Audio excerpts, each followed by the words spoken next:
Hello and welcome to From Field to Skin, a series of interviews chronicling Ash Alberg's adventures in the Canadian fibre shed. Our 11th episode features Mara Kerr from Crow's Nest Wildcraft and was recorded in May 2019 via Zoom between Treaty 1 territory in Manitoba and Musqueam territory in BC. You can find Mara online on Instagram at woodland.kerr or visit crowsnestwildcraft.com. For more, follow at From Field to Skin on Instagram or visit fromfieldtoskin.com. And by here, I mean I'm in Winnipeg and you are in British Columbia. So, hi. Hi. Tell us a little bit about yourself while I try to calm Willow down. Sure. My side here. I am a hide tanner who is currently based just outside the city of Vancouver, living on Musqueam territory in a town that's called Aldergrove, where I am in the process of building a makerspace artisan hide tannery. And I teach out of that space and have been teaching there for a few years. After about a period of 4 years in which I traveled around the Pacific Northwest teaching hide tanning workshops. Amazing. Yeah, and it took me quite a while to sort of come into the understanding that I was a textiles artisan because, as we talked about, hide tanning is often overlooked in the textile world. Animal textiles and plant textiles are very much separated. So when people think of a fiber shed, they often think of textiles made from plants. In terms of humans' relationship to textiles, to clothing, and to their own land base, animal textiles is where everything really began. And I feel very excited and super grateful to be participating in the resurgence of this craft of hide tanning. Cool. So I know very little about hide tanning at this point beyond that. Like I know that there's lots of different ways of doing it, and that the traditional ways include rain and smoke tanning or vegetable tanning, where you literally like stick the hide in a bunch of like basically vegetables and just let it sit for months. Is that what happens on the vegetable side of things? Somewhat. Vegetable tanning refers to plant matter, Okay. not necessarily like garden variety vegetables. Right, But it's the ones I'm familiar with tannins, right? exactly, yeah. So there are three main ancient hide tanning processes that were forged the world over. And then there are millions more that are just very specific to place and to community because you can use whatever is in your own place. So, for example, in Scotland, there's something called bog tanning, which is when you literally put a hide in a bog and it gets tanned, not just preserved, but actually transformed into a Yeah. textile, which is incredible. And so really it is unlimited as to how many different methods there are or have been or will be. But brain tanning or smoke tanning, which are somewhat interchangeable terms, and vegetable tanning or bark tanning, and alum thawing are the three ancient overarching methods that people the world over have used historically. And is alum the one where you are basically like salting it? Alum itself is a salt, it's a double mineral, it's aluminum sulfate, and you tend to combine it with sodium because the two together act best. Yeah, so it does involve salt. Um, and then I think I guess I'm super interested in talking to as many tanners basically as I can find. But when we think about leather, especially in the fiber shed, a lot of people don't think about it to begin with, which is like weird and a problem.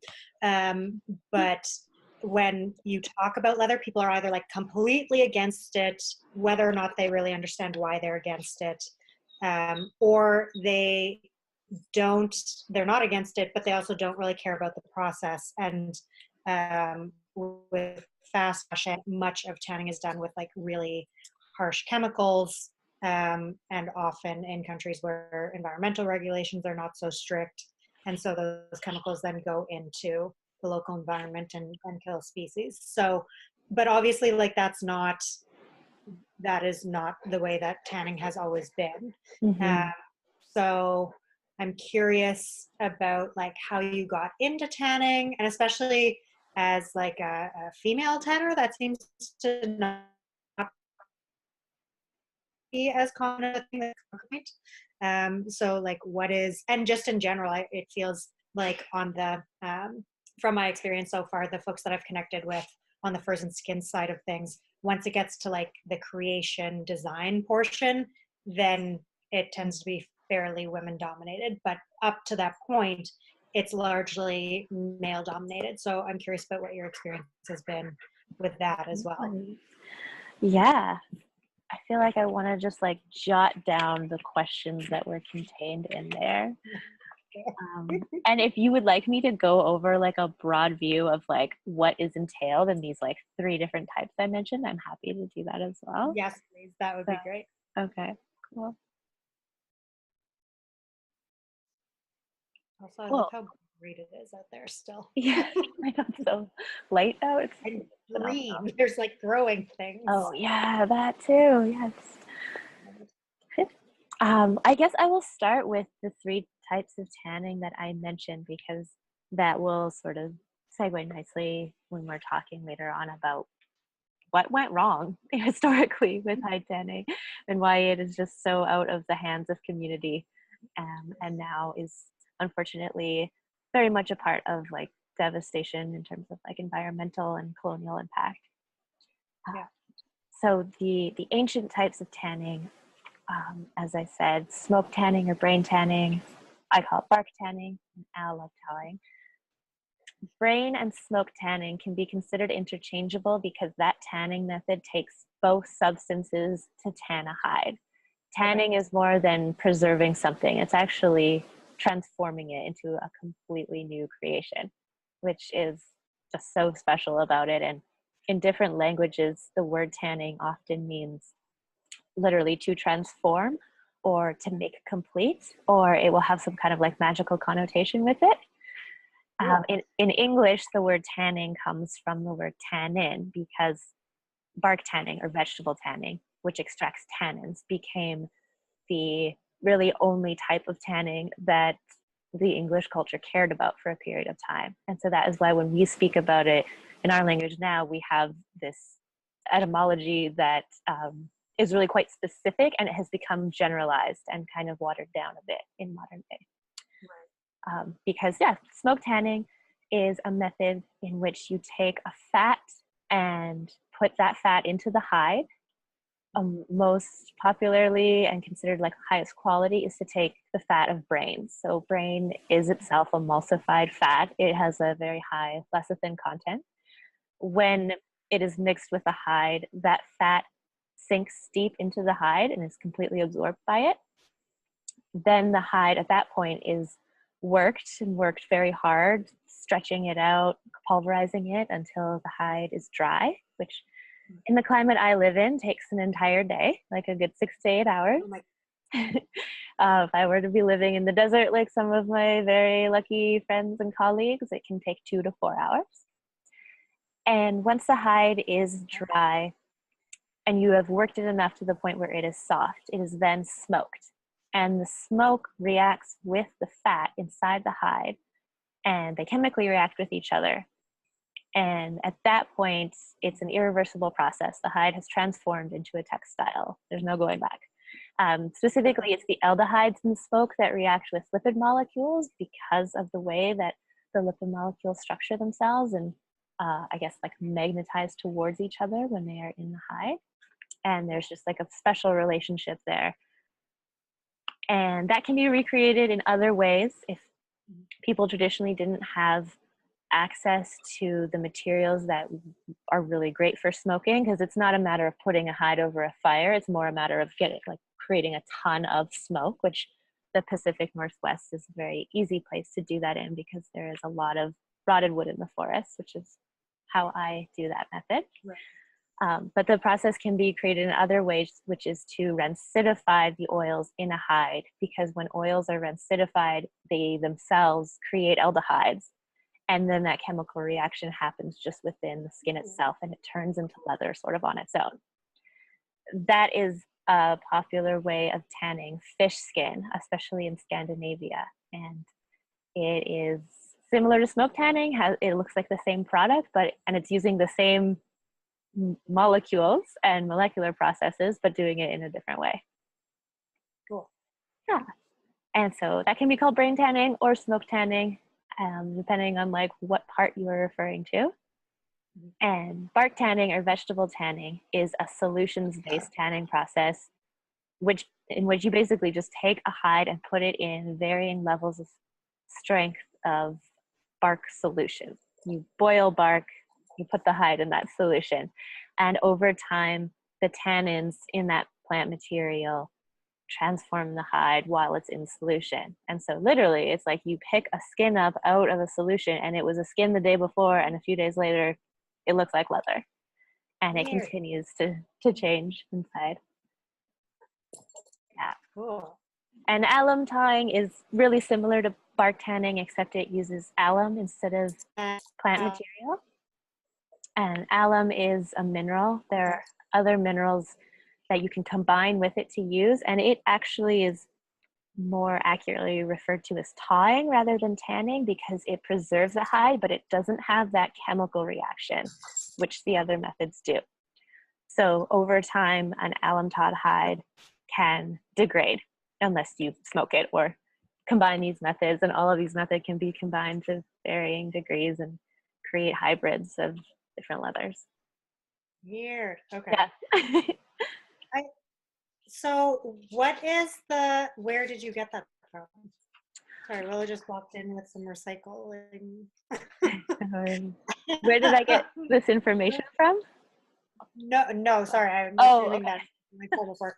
Where, like, chemical tanning, what does it most closely resemble? Okay, yeah.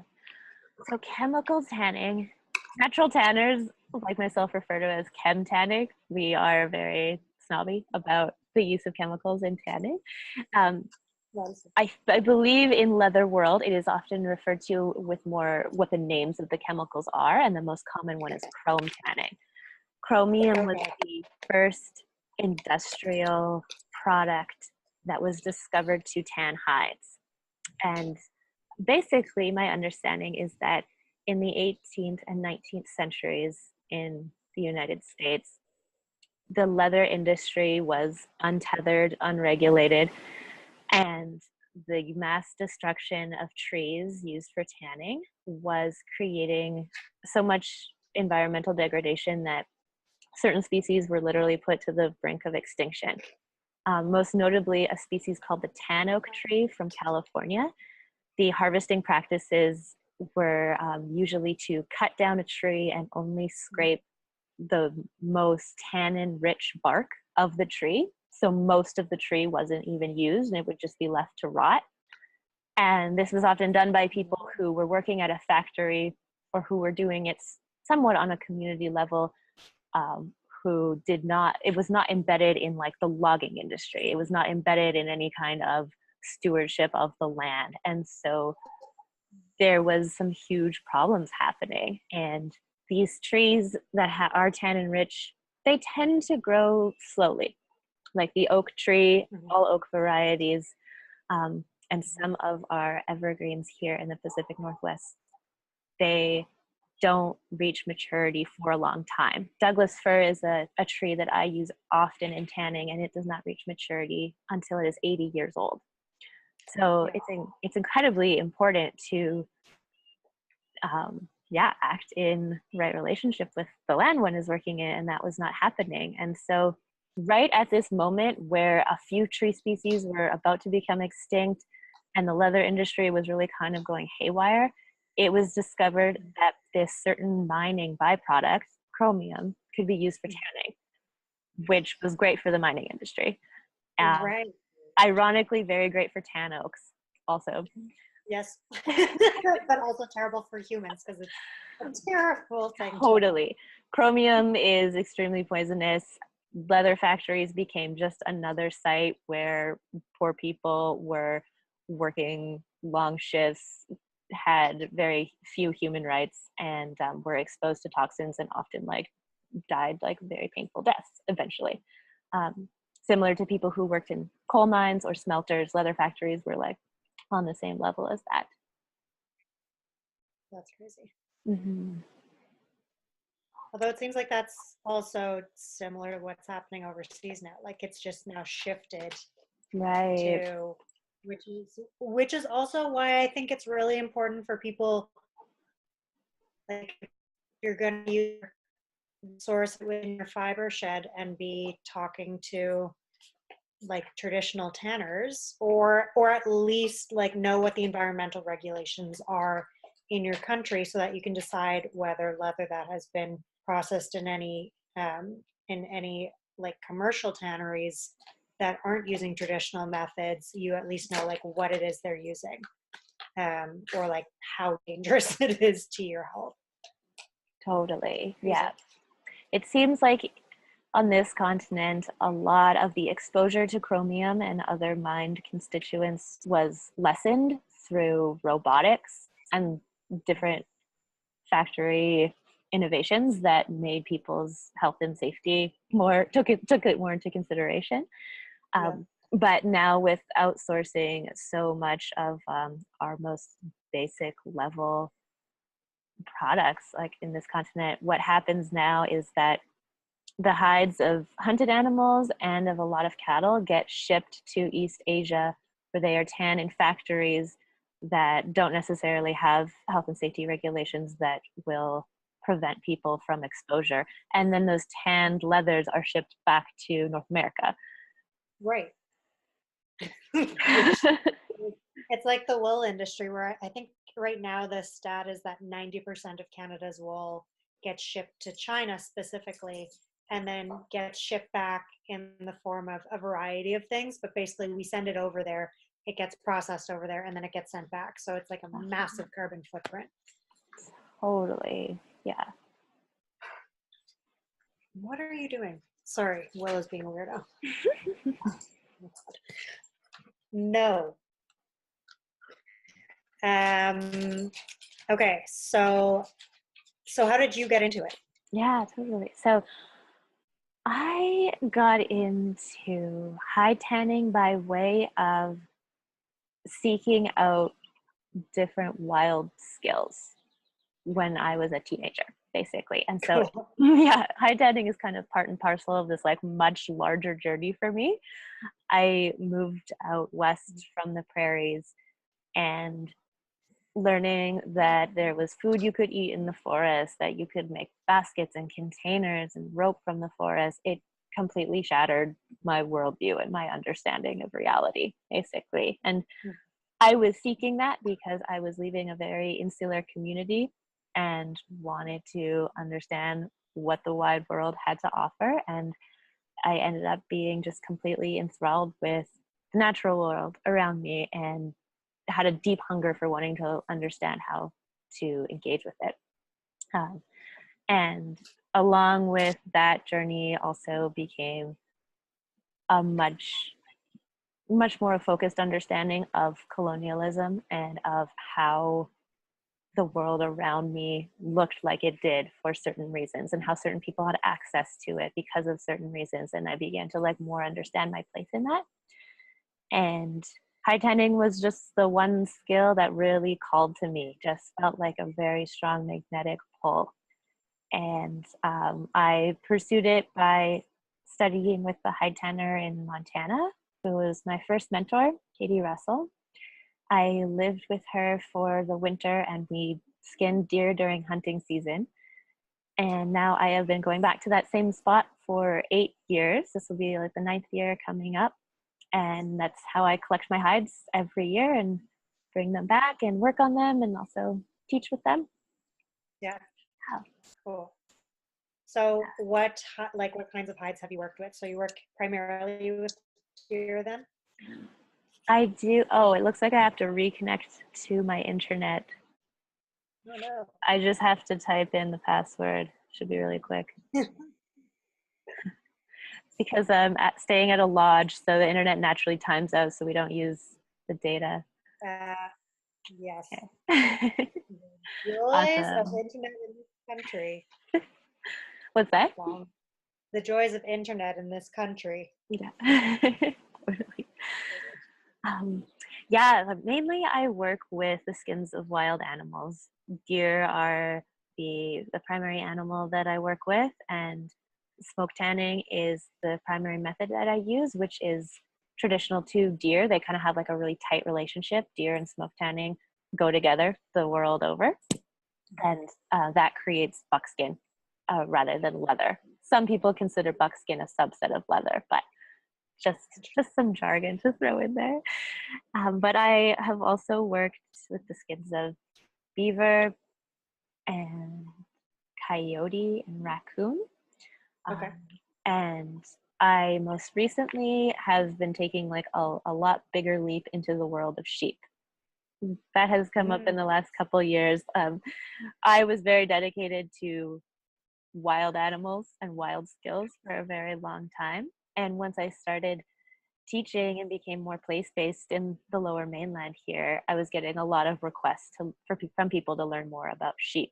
And I had really overlooked this animal, which is kind of denigrated in our culture as being like unimportant or really lowly. And I totally fell into that trap of thinking. And once I started working with sheep, I just realized what amazing creatures they are, and have learned a bit more about the long time symbiotic relationship between humans and sheep.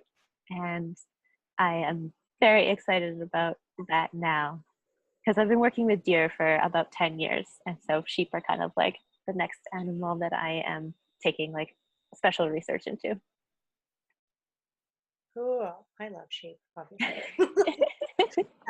But yeah, I mean, I know a lot of farmers who the ones who are running commercial farms, if they bother dealing with their sheepskins, whether they're a meat farm and so they have them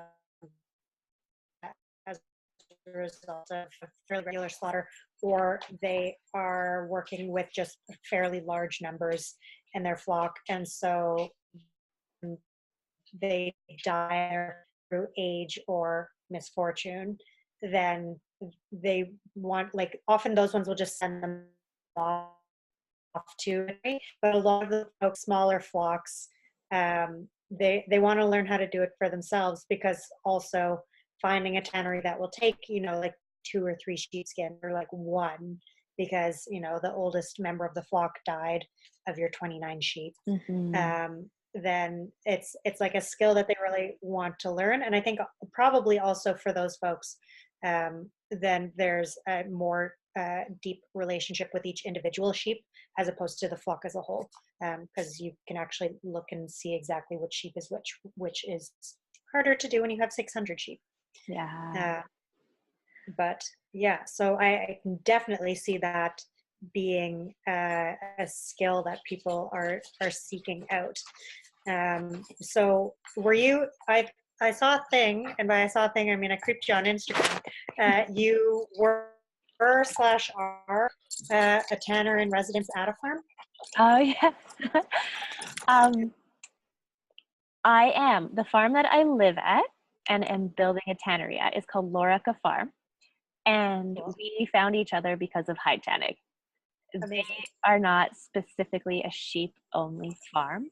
Okay. They had a flock, and their neighbors had a flock, and they had been compiling sheepskins for quite some time before they could find a tanner.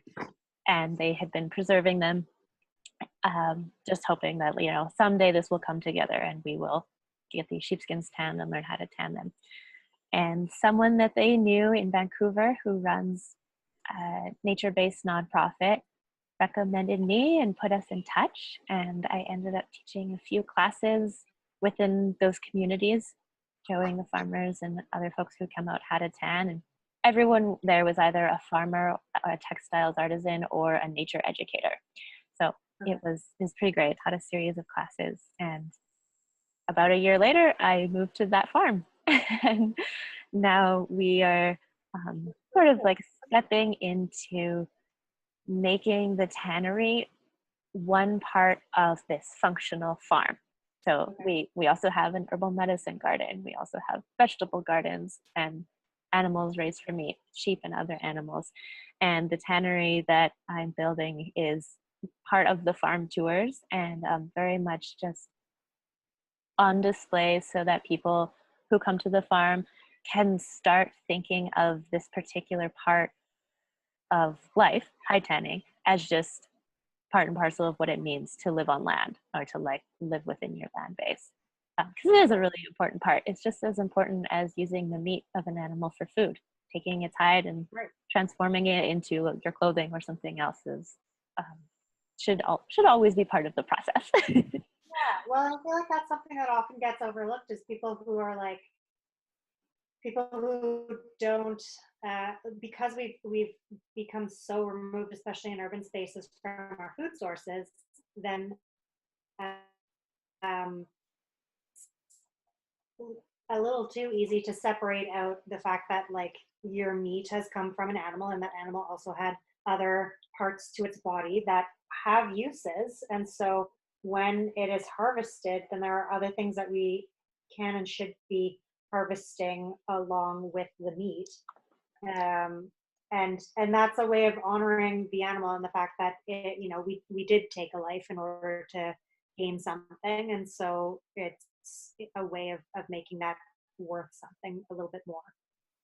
Absolutely. And this shows up in the mythology and lore of cultures who are still very close to their land. The stories about hide tanning are often about usually deer coming to humans and offering themselves up to help people, knowing that people can't survive, the humans cannot survive on our own without help from the animals.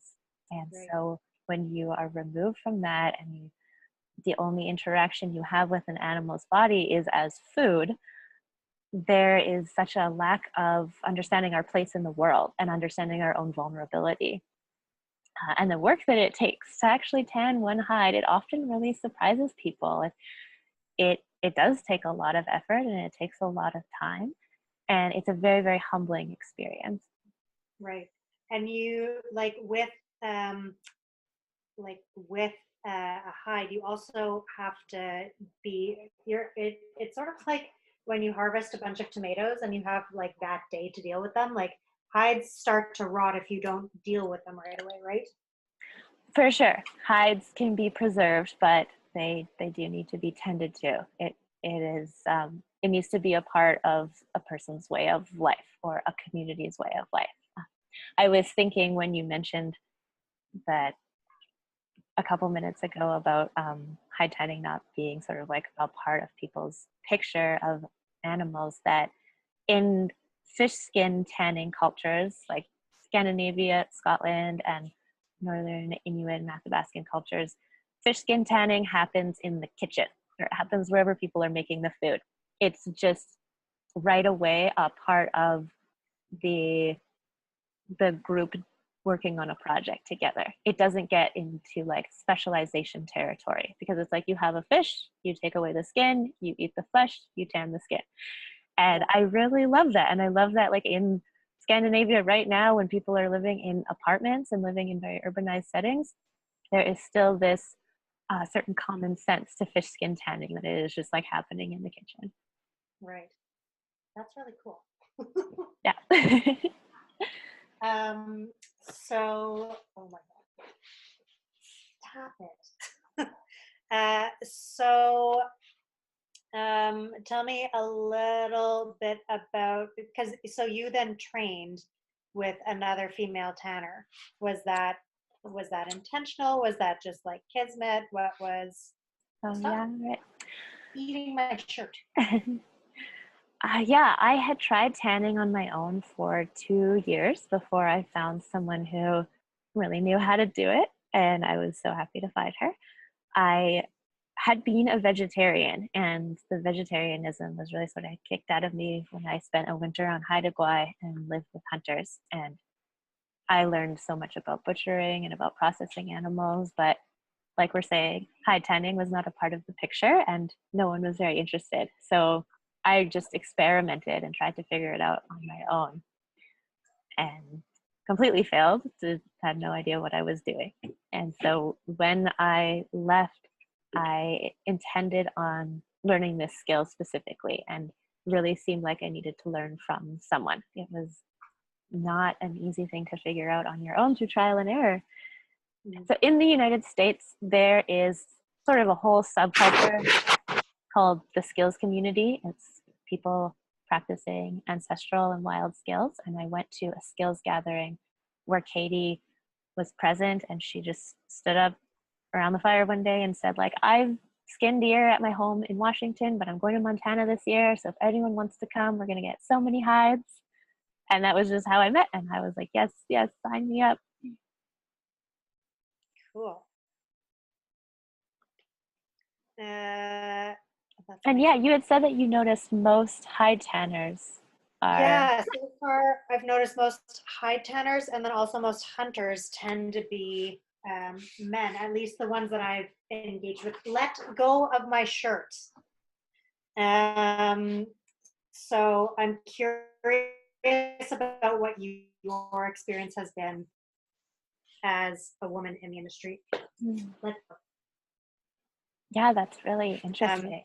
And whether that has actually been your experience. I think I'll start out by saying that I always like looking to history to understand the why in the present moment. And I have done a lot of historical research to understand why hide tanning is expropriated from community and like we were talking about earlier. But who is doing the hide tanning in terms of gender and class has a lot to do with history in the past 1,000 years, starting with feudalism. It is how hide tanning was really taken out of community in Europe, where hide tanning was generally considered women's work, as much as communities had gendered work, which I think we still have not a really clear idea about. But hide tanning would typically be done by people who were staying at home tending to the hearth. So that's a lot of grandmothers, that's a lot of grandfathers, that's a lot of people who are not hunting at that time. And it's often women. And this is reiterated kind of the world over. Whenever hide tanning is embedded in community, it tends to be more women who are doing the hide tanning, even though usually everyone in the community will know how to do it. And then with more class distinction and with specialization in a society, it becomes an occupation, which becomes a man's vocation. And that is just basically like a short story of what happened in Europe, that people were like with the enclosure movement, people were taken onto estates or manors and lived as serfs, and hide tanning a lot of the time became lost knowledge. At the same time, people were generally outlawed from hunting unless they were nobles, and nobles were not tanning their own hides. And for the people who were tanning domestic hides, that was often monks because the church owned most of the flocks. So that knowledge largely became men's knowledge, and it largely became economic occupation, and then later in industrialism became a factory job. So yeah, moving into the current era and like Turtle Island, North America, I see a lot of people who want to learn are mostly women. I mostly teach women. I would say about 80%. And I do see a lot of male tanners who have online presences, and I do notice that there is a certain assumption that a hide tanner will be male. And personally, I think that has a lot to do with our culture's assumptions around hard work and around who can do hard work.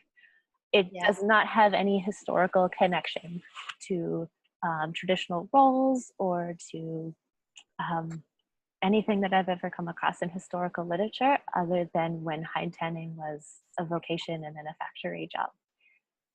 And oh yeah, like I said, I mostly teach women, and it's women who typically are engaging in crafts that require high tanning. So beaders, clothing makers, so many people, so many different artisans.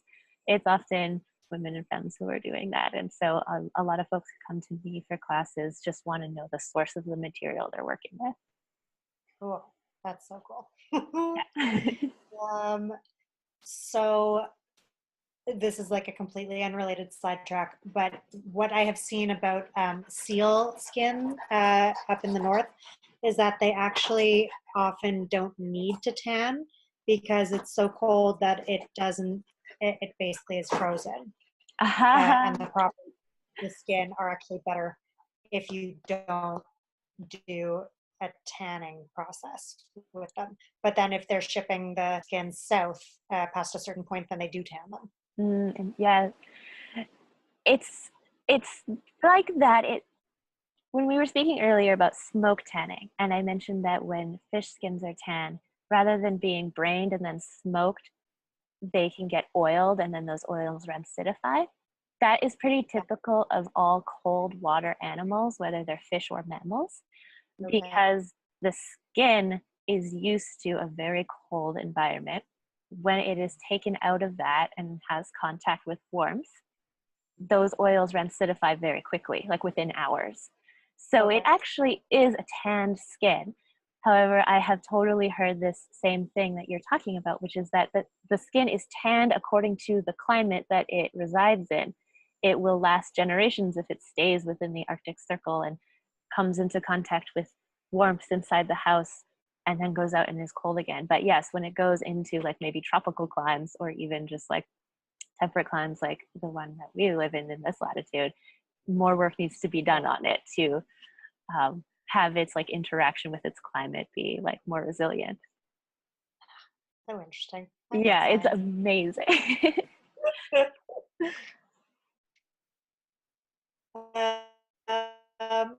So the question that I always ask people is, what do you think stops people from engaging in the fiber shed? But I want to focus that a little bit more specifically. And what do you think stops people from engaging with even just the conversation of leathers and furs in the fiber shed? Like, what is it that stops people, like even when they wear them and don't have a problem with it, what is the thing that is causing people to not want to talk about the use of furs and skins in the same way that they will talk about anything else when it comes to their textiles? Right.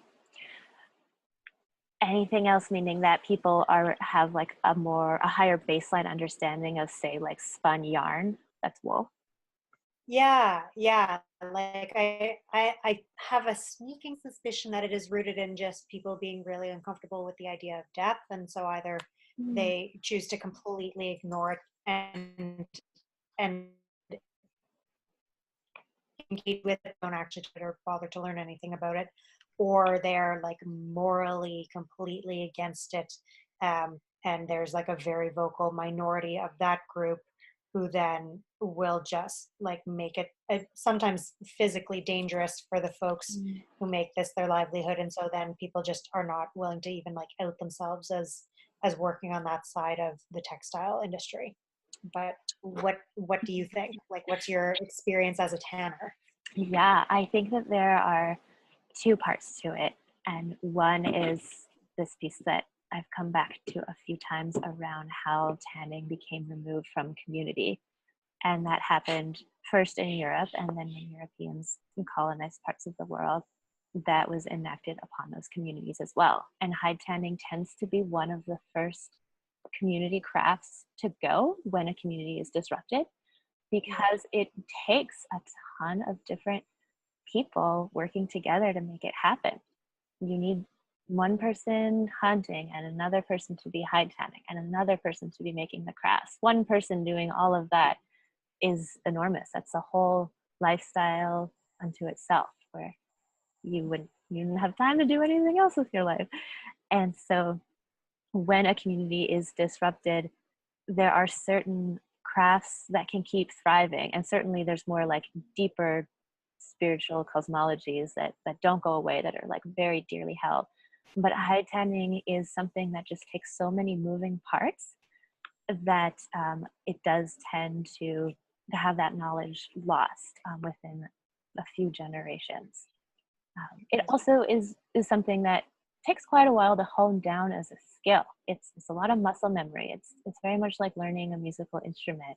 If you do it a few times a year, it's going to be challenging every time you do it. If you do it a few times a week or a few times a month, then it becomes something that is quite easy to keep coming back to. Right. Okay. So that's one reason. There is just this simple, like the actual act of high tanning does inform that a lot. But I think that you really do hit the nail on the head when you bring in like this cultural piece around the insane fear of death that American society lives in at this moment in time. It's very true. And when people come to my classes, often folks are vegetarian or they are vegan, and they are taking a conscious approach to their diet that includes an understanding of harm in the world, but doesn't have that separation of human from planet or human from animal. And I think that's really the piece that always gets me, is that high tanning for me is an interaction with the world around me as a peer. I am a peer to the world around me. I'm a peer to the deer who I work with. I am not stewarding the land. I'm not above the land, and I'm certainly not avoiding it and avoiding that relationship altogether. For me, it's about going closer and going deeper and understanding more. And that is really where I see North American society going askew with its understanding of like land-based relationships, and definitely with its understanding of death, because leather does have to involve death, and the magical piece of it is that it's transformation and bringing a new creation into the world from death, and that can be a very hard edge for people. Yeah. Oh, interesting though. So the follow-up to that is what's an easy way for people to engage with it? You teach workshops, so people can travel to you to take a workshop. What are other ways that you think people can engage with this, regardless of maybe where they are and their ability to travel? Yeah, this question really stumped me. I'm not gonna lie. I saw this question and I was like, there's no easy way. But there's easy ways. There are what the internet is doing to land-based skills and to the indigenous resurgence on Turtle Island and to the artisan economy. It's just phenomenal. And so I think actually a great place for people to start, if they look around and don't see any high tanners, is to go on the internet and looking up the beautiful things that are made on Etsy, or looking up the stories of people who have brought high tanning back into their communities.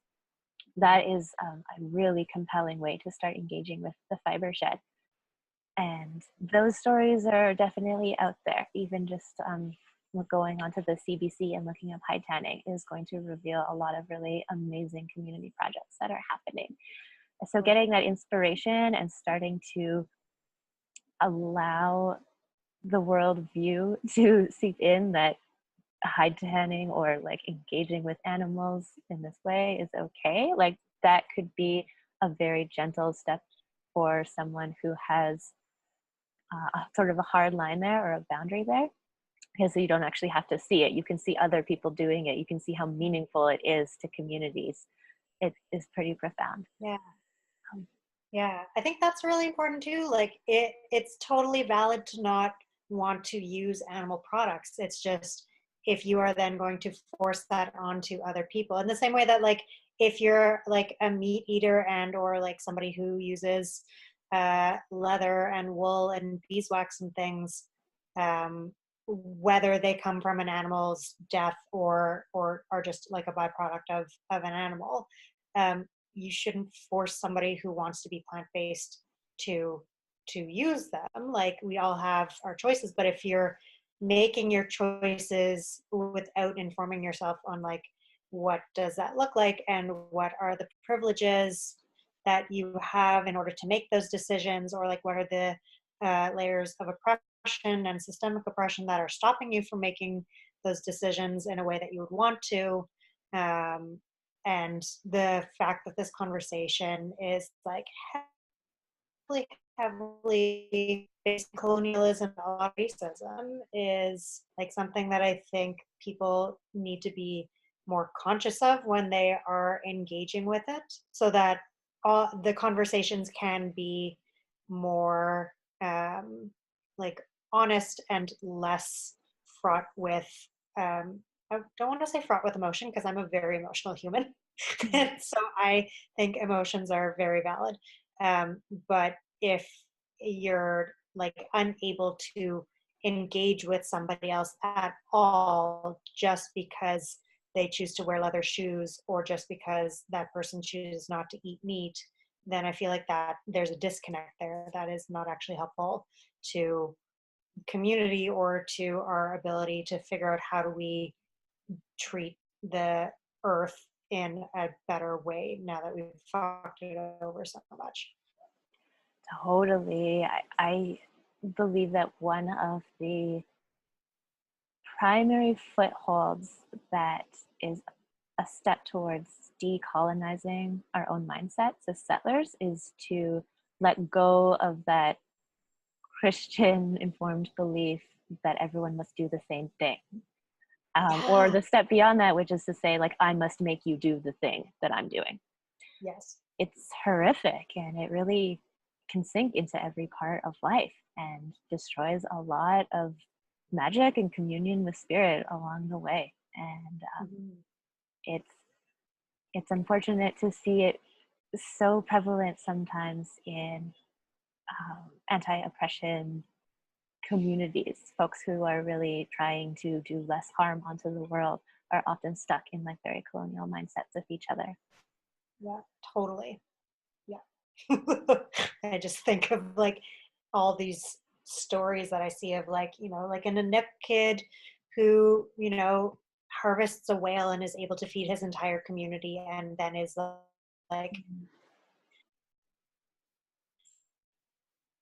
attacked on the internet, and people are like no understanding of like what it is to live in the north, or like the realities of feeding your community and like history and culture and like anything like that. They don't care.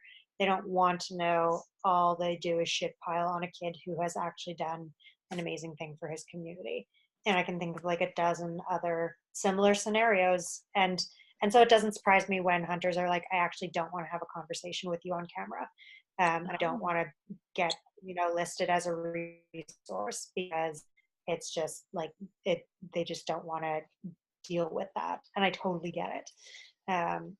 So I very much appreciate you being willing to talk about these things and being a resource. But yeah, I don't know. I wish it wasn't so tricky, because also like the more that I've been learning about the commercial side of the leather industry, and specifically the offshore stuff that's happening now, and I guess historically what was happening here, then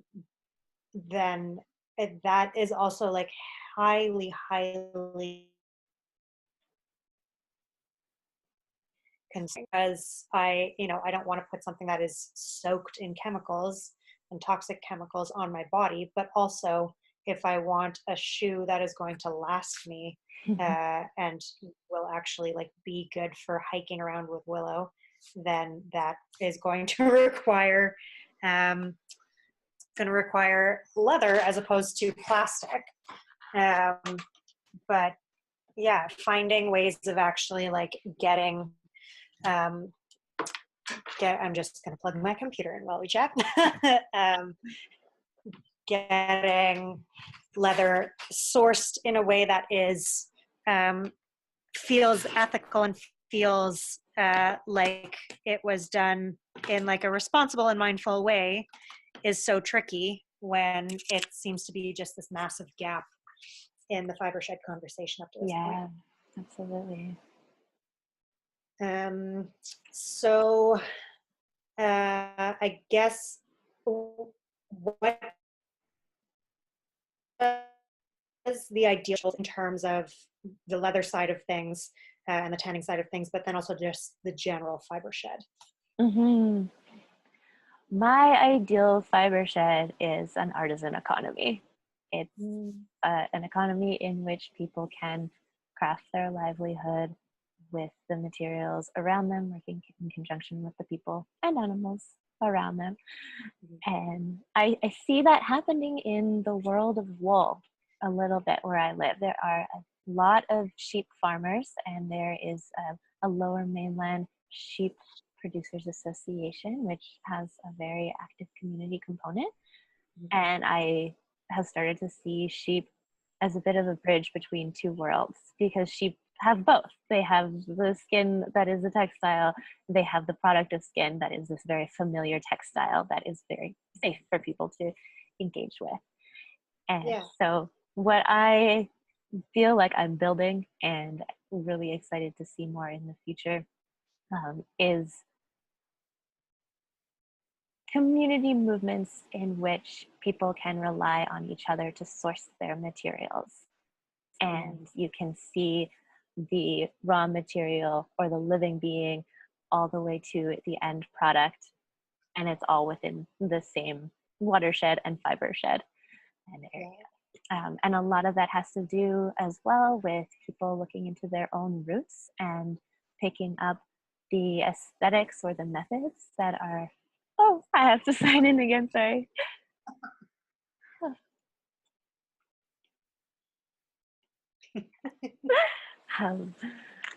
Um, I see a lot of magic in the diversity of aesthetics that comes with so many people from different historical backgrounds now suddenly living together in one area and trying to make sense of colonial relations.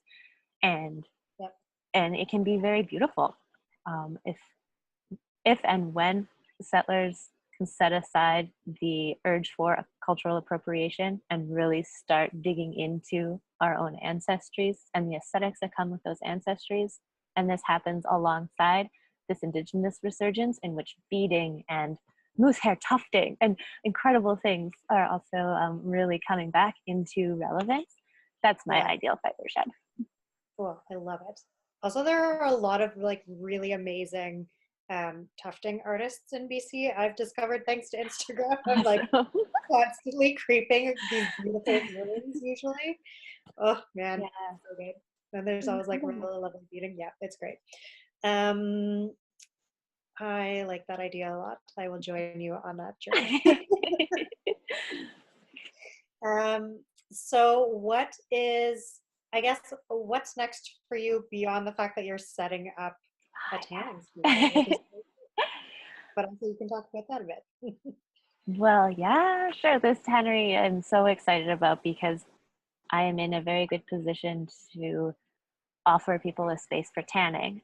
But I don't want to be always teaching. I also have my own tanning practice. I am so excited to get back into that after about 4 to 6 years of really deepening my teaching practice.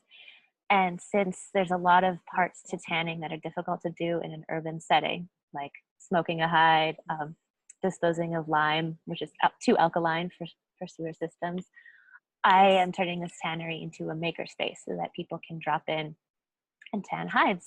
And a lot of folks already have hides. There's so many people who contact me who tell me that they have a whole bunch of hides in the freezers and they've had them for 10 years and they don't want to give them up because it's so special to shoot your first deer or to teach your child how to do it. And so Yeah. that's what the tannery is going to become.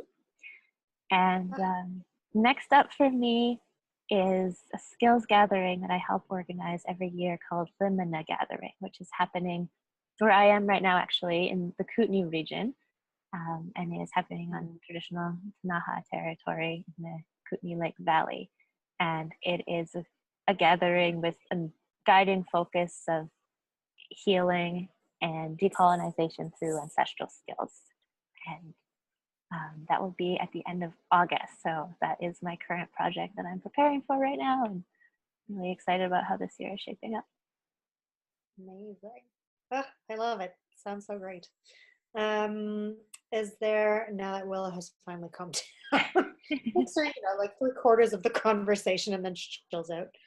Um, is there anything else that you want to add? Also, I'm probably going to pick your brain about like resources that I can share with people that they can access, whether it's like books or good YouTube channels or something like that. Because I think it's useful for people to do their own research as well. Other things I want to add. I can't think of anything. Okay, that's fine. Yeah. I'm hoping to someday get out to see you in actual real life, and then maybe we can do a follow-up. But I'm glad that technology, for the most part, for us this time around. Like a weird kind of lovely thing about this project is that the technology, in theory, lets us do this long distance. Reality, there's always some hiccups, but I think we did okay. Yeah. Thank you for making this happen. Well, thank you so much.